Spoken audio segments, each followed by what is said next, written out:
Show.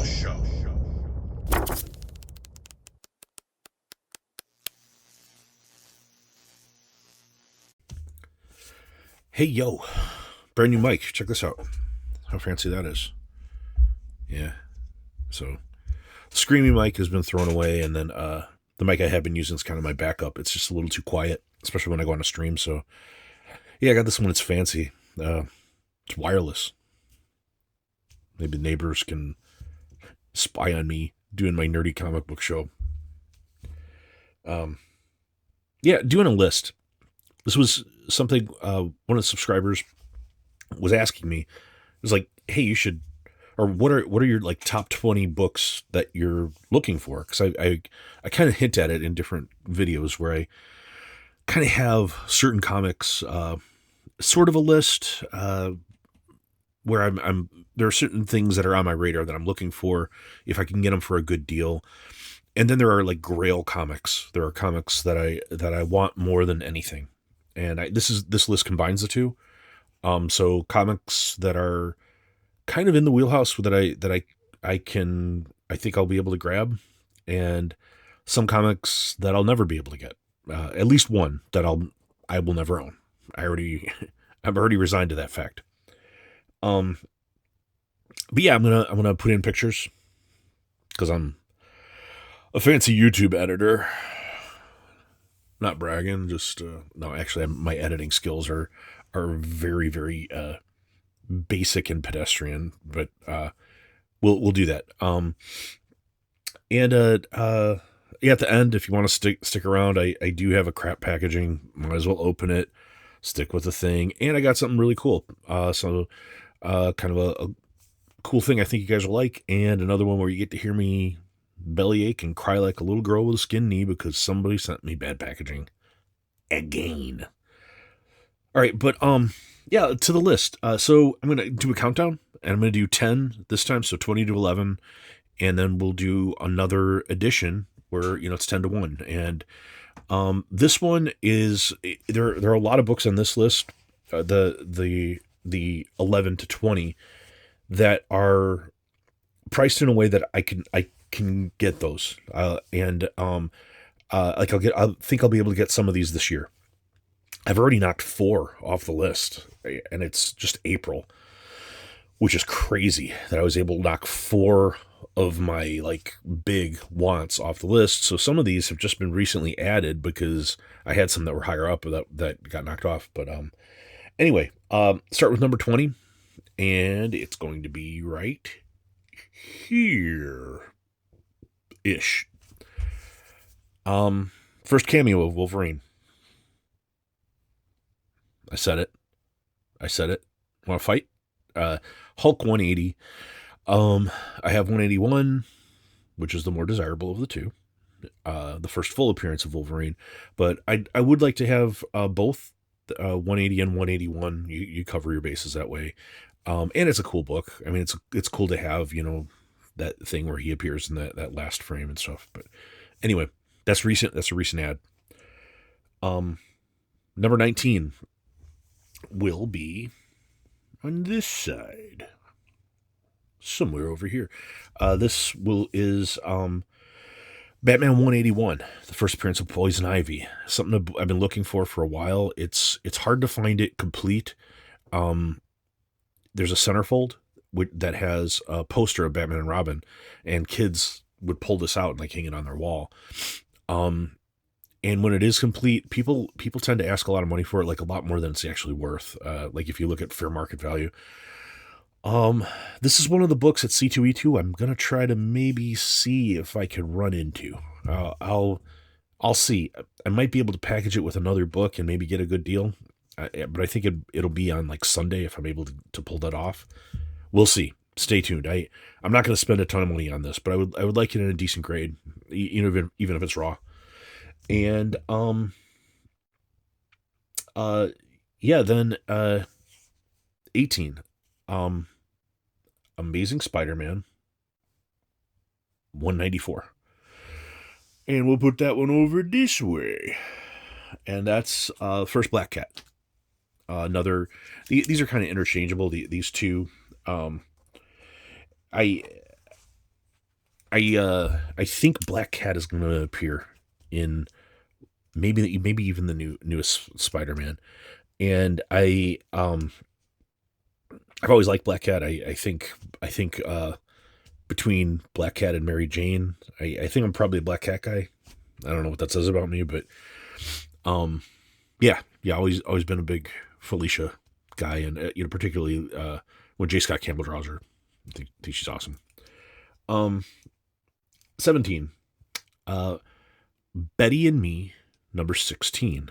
Betty and Me and number 16. Yeah, I actually have a facsimile of this. I have it on my wall right here. I'll pull it down. Ooh, wow, that's a bad look. Me getting really like super close to the camera like that and blowing my face up. Yeah.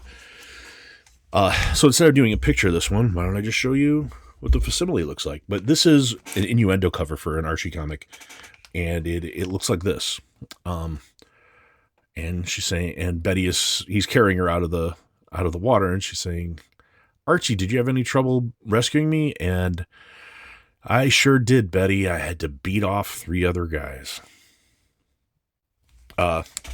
There are these innuendo covers for Archies, and some of them are kind of famous. This might be the most famous of the innuendo covers, and it's kind of expensive. People are surprised by that there are Archie comics that are like not like Keys, where it's like first appearances they're really expensive, but these innuendo covers are. And so yeah, Betty and Me makes it onto the list. 16. We're gonna do that over here again. Right over here by kind of like covering Vampirella. Wartime Romances, number 16. This is a famous Matt Baker cover, and it's kind of like the Cake cover, and you'll look at it and you'll see why right away. It is Matt Baker doing Matt Baker things, and doing kind of a very famous, the girl has turned around, and it's famous for this reason. 15, pre-code horror, and we'll do it over here this time. Very famous pre-code horror. This is Astonishing number 30. Famous kind of like eyes or UFOs melting the guy. Really, really cool cover. Hard to find. It's a pretty rare book. And that one's kind of steep. I don't know. We'll see. We'll see how long it takes me to accomplish that one. Then number 14 is War Fury number 1. And let's do that again over here. War Fury number 1 is a famous flamethrower cover. Flamethrowing of the North Korean troop. And then kind of famously, if you look up here, I have Horrific number 3. And Horrific number 3 is recycled art. The guy's face in Horrific number 3 is the guy's face in that cover from War Fury 3, the guy that's been shot and is leaning backward.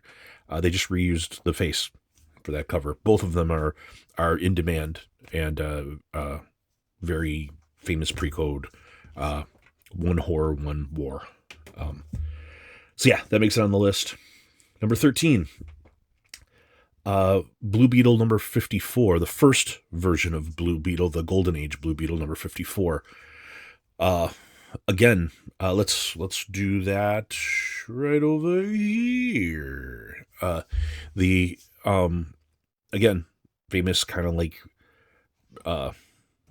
pre-comic code sexy cover kind of thing, where it's kind of shocking for the time that appeared. So yeah, another one that's on the list. And then number 12, very, very famous pre-code horror. We'll put her right over here. Try to alternate sides each time. But yeah, Tomb of Terror, number 15. It's going to be a hard one. This one, I saw like a restored copy recently, restored like 0.5, sold for like It's like $1,400 or something like that, or no, it was more than that. It was like over 2,000. I think it was the final. I'm not spending that much on that. So that one we might skip if it's really going for that much. I won't pay that for that. If I could get if I could get one that where the cover looks good or something, I'll get it. But I don't know. We shall see. And then 11, maybe kind of a comparable pre-code horror, and that is Chamber of Chills 23. Kind of similar books.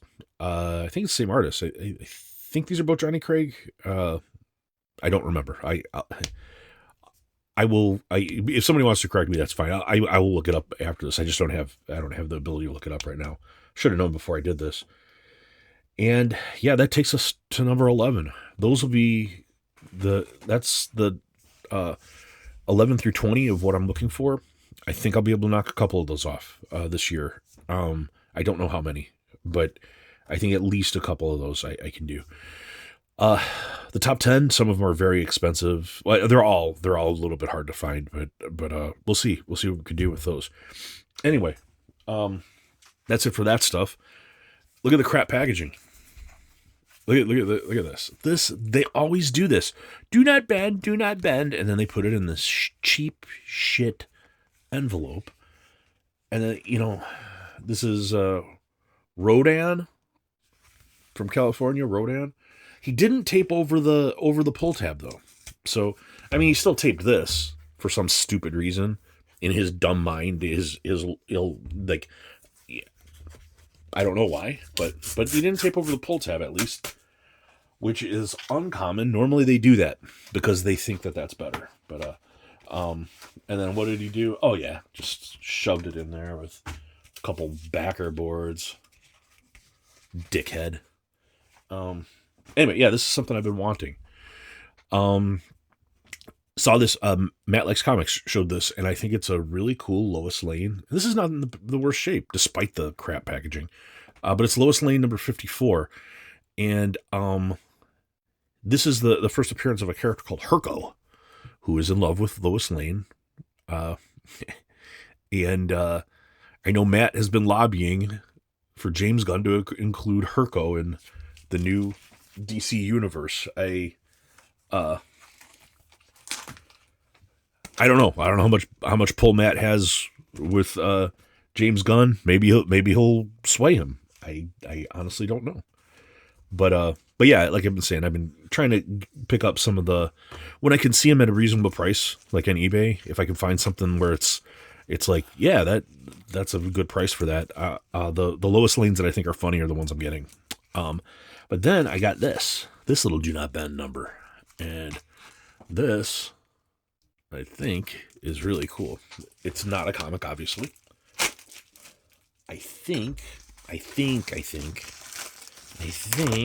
hoping that I'm opening the right thing here.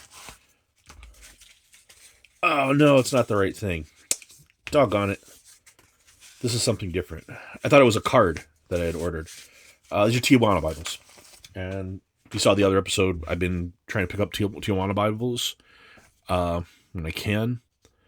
There's one Popeye stepping out, and Charlie McCarthy and using a wooden one. And as I mentioned about Tijuana Bibles, they're basically like really, really old illustrated pornography.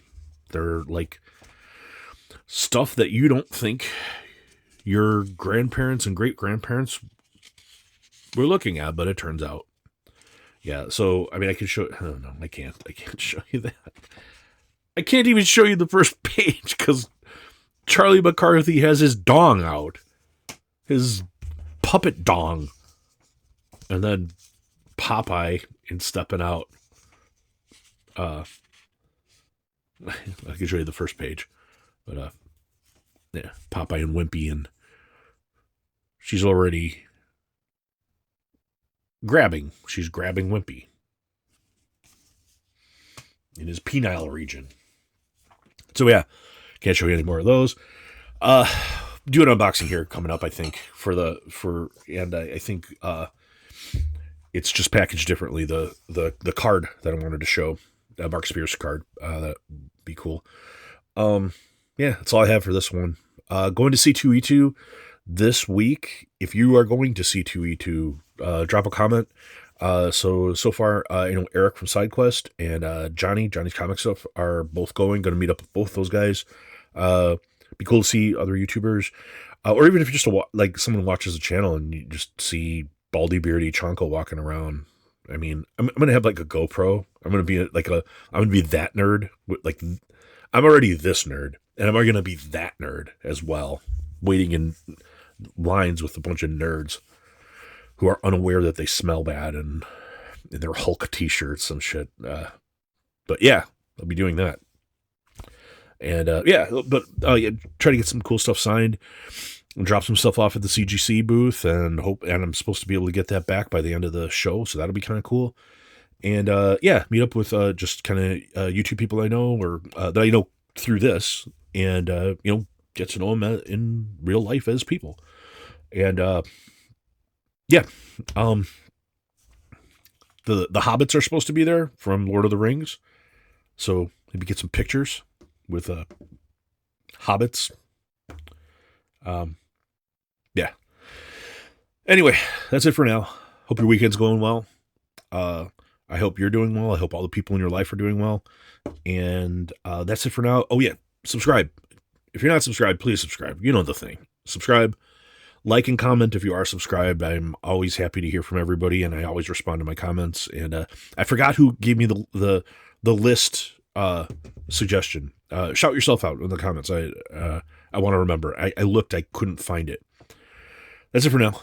Cheers. Bye. Bye. Bye.